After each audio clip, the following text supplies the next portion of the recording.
सबसे पहले लखनिया में दिल्ली से आने वाली ट्रेन का एक ठहराव हुआ, जो इसकी एक बड़ी उपलब्धि है। मुझे आशा है कि आने वाले दिनों में जब यह स्टेशन पूर्ण रूप में आएगा, एक नहीं अनेक ऐसे ट्रेनों का ठहराव होगा जिसकी कल्पना भी आपके मन में नहीं है, जिसकी मांग भी आपको नहीं है। हर स्टेशन बेगूसराय और लखनिया ही है। दरौली फुकरिया के लोगों को मैं संदेश देना चाहता हूं कि माननीय मंत्री जी ने स्पष्ट रूप से मुझे कह दिया है कि कोसी एक्सप्रेस का ठहराव वहां होगा। लखनिया की धरती से ऐसे पुत्र प्राप्त हुआ है जिस पर हमें ही नहीं पूरे बिहार को, पूरे देश को नाज है, शान है। हम बार बार उनके ऊपर गर्व महसूस हो रहा है। रेल के वरिष्ठ अधिकारी नीरज यादव जी,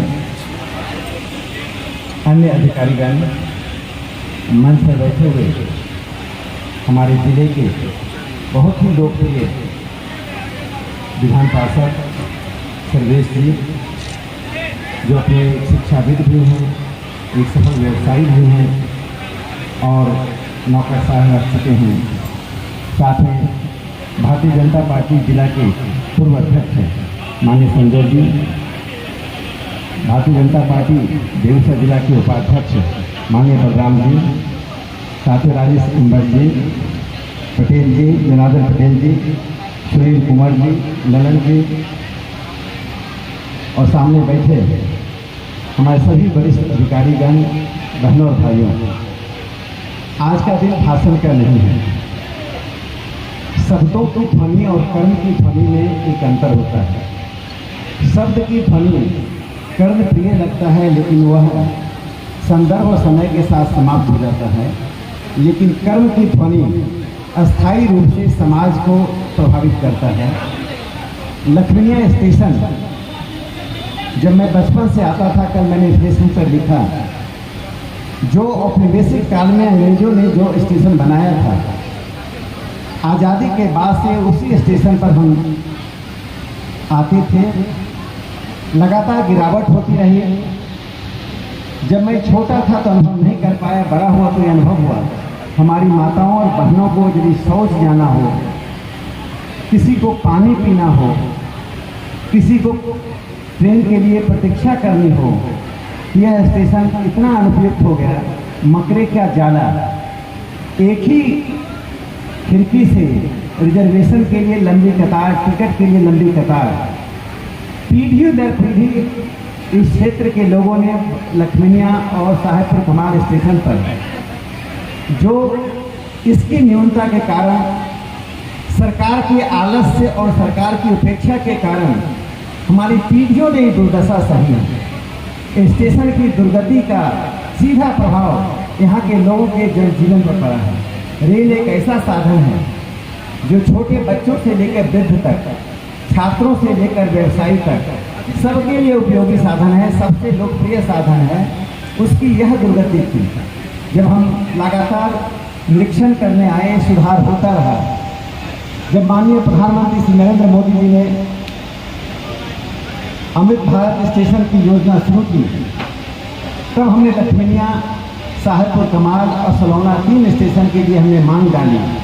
मैं माननीय प्रधानमंत्री जी को इस बात के लिए साधुवाद देता हूँ, हार्दिक धन्यवाद करता हूँ, उनका अभिनंदन करता हूँ। इस गरीब क्षेत्र के तीनों स्टेशन को उन्होंने अमृत भारत स्टेशन में शामिल कर लिया है। आज लखनिया की सूरत वह सूरत होगी जिसकी हमने कल्पना नहीं की थी। आज साहेबपुर कमाल की सूरत वह सूरत होगी जिसकी वहाँ के लोगों ने कल्पना नहीं की थी। साहेबपुर कमाल में तो मिट्टी का टीला था प्लेटफॉर्म पर। मुझे लगता था कि हमारी माँ, बहनें, वृद्ध यदि कोई ट्रेन पकड़ने जाएं तो ट्रेन की जगह कहीं ट्रेन की लाइन पर न चली जाए। लेकिन आज सूरत बदलेगी। नेहरू युग और मोदी युग में क्या बुनियादी अंतर है, उसी कर्म की ध्वनि से दिखाई पड़ रहा है। एक जनप्रतिनिधि का काम, जब तक वो जनता का जनादेश होता है, तब तक जनता की समस्याओं के बीच उलझना, उनको सुलझाने के लिए निरंतर प्रयास करना। यदि ईमानदार प्रयास होता है तो उसका परिणाम निकलता है। आपके सहयोग से जो लखनिया स्टेशन के लिए ईमानदार प्रयास हुआ, वह परिणाम निकला है।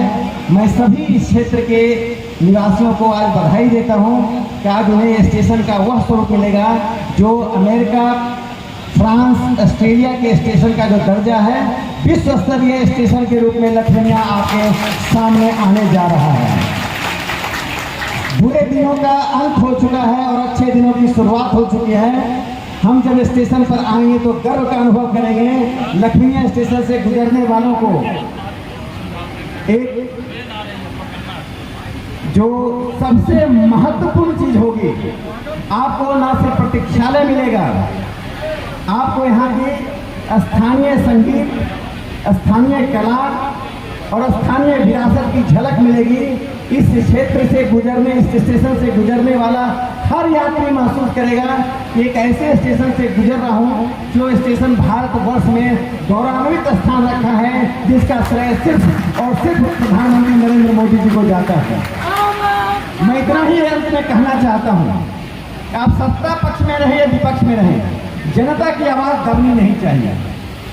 सत्ता पक्ष में रहकर मैं स्टेशन आया, इसकी दुर्गति को मैंने फेसबुक, ट्विटर पर लिखकर रेल मंत्री जी को टैग किया।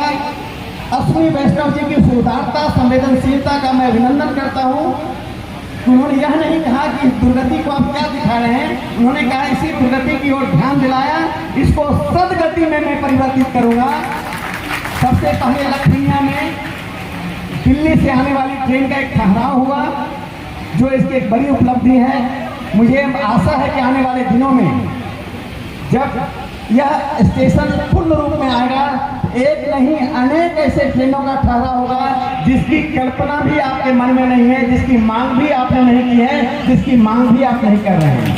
यहाँ से जाते जाते मैं दरौली, फुलवरिया, कोई भी स्टेशन हमारा सौतेला नहीं है, हर स्टेशन बेगूसराय और लखनिया ही है। दरौली, फुलवरिया के लोगों को मैं संदेश देना चाहता हूँ कि माननीय मंत्री जी ने स्पष्ट रूप से मुझे कह दिया है कि कोसी एक्सप्रेस का ठहराव वहाँ होगा। हमारे वहाँ भारतीय जनता पार्टी के कार्यकर्ता राजेश अम्बस जी, वहाँ के स्थानीय कार्यकर्ता मुकेश यादव जी दिल्ली भी आए थे मांग पत्र को लेकर।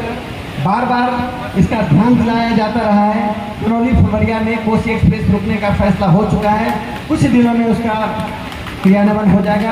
एक बार फिर रेल के सभी अधिकारियों का मैं अभिनंदन करता हूं। आप सभी रुककर प्रधानमंत्री जी का भाषण सुने। माननीय सर्वेश जी आज लखनिया के विशिष्ट अतिथि के रूप में हैं, उनके नेतृत्व में आप सब माननीय प्रधानमंत्री जी का हुआ आशीर्वचन सुने, जो लखनिया वासियों के लिए अमृत वचन की तरह होगा। बहुत बहुत धन्यवाद।